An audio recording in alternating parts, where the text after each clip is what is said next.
অগ্নিকে রক্ষা করতে যায় কথা। বিস্তারিত জানতে সম্পূর্ণ ভিডিও লাইক দিয়ে দেখতে থাকুন। কথা অগ্নি মেলাতে এসে সকলকে খুঁজতে থাকে, আর যখন সকলে একসাথে হয় তখন তিমিরকে নিয়ে লেপন করতে থাকে। সেই মুহূর্তে হঠাৎ করে কথাকে দেখতে না পেয়ে অগ্নি কথাকে খুঁজতে যেতে যায়। তখন অঙ্কিত বলে, তুই একা যাবি নাকি? চল, আমরাও তোর সাথে যাব।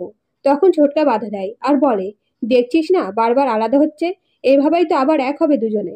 এই কথা শুনে সবাই অগ্নিকে যেতে দেয়। এদিকে অগ্নি বলে, কোথায় চলে গেল? কি পরিকল্পনা করছিস আমাকে জানাতেই পারতিস, আমি সাহায্য করতাম।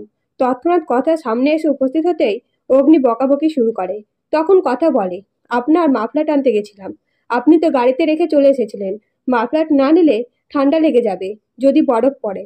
তখন অগ্নি যে বলতে যাবে বরফ পড়ছে না তো, তখনই বরফ পড়তে শুরু করে।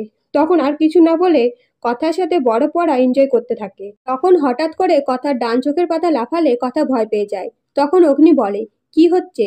বেশ তো হাসি খুশি ছিলিস, তাহলে মুখটা এখন এরকম হলো কেন? তখন কথা বলে, আমার ডান চোখের পাতা লাফাচ্ছে, কোনো অঘটন হবে না তো?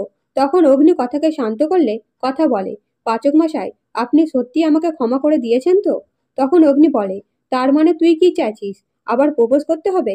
এই বলে অগ্নি প্রপোজ করার জন্য গোলাপ ফুল কিনতে গেলে সেই মুহূর্তে অগ্নিকে কিডন্যাপ করে রিচা এবং জনাবের কাছে নিয়ে যায়। এদিকে অগ্নিকে খোঁজাখুঁজি করতে থাকে কথা। তখন মাটিতে একটা গোলাপ ফুল দেখতে পায়, সাথে সাথে কাউকে টেনে নিয়ে যাওয়ার চিহ্নও পায়। এইসব দেখে সকলকে ডাকাডাকি শুরু করে এবং সকালে উপস্থিত হতেই কথা বলে, পাচক মশাইকে কিডন্যাপ করা হয়েছে, আমি নিশ্চিত, আর এটা জানাব করতে পারে।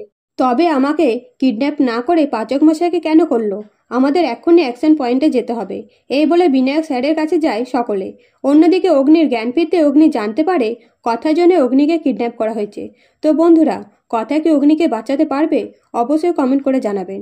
আর পরবর্তী আপডেট পেতে চ্যানেলটিকে সাবস্ক্রাইব করে পাশে থাকবেন। ধন্যবাদ।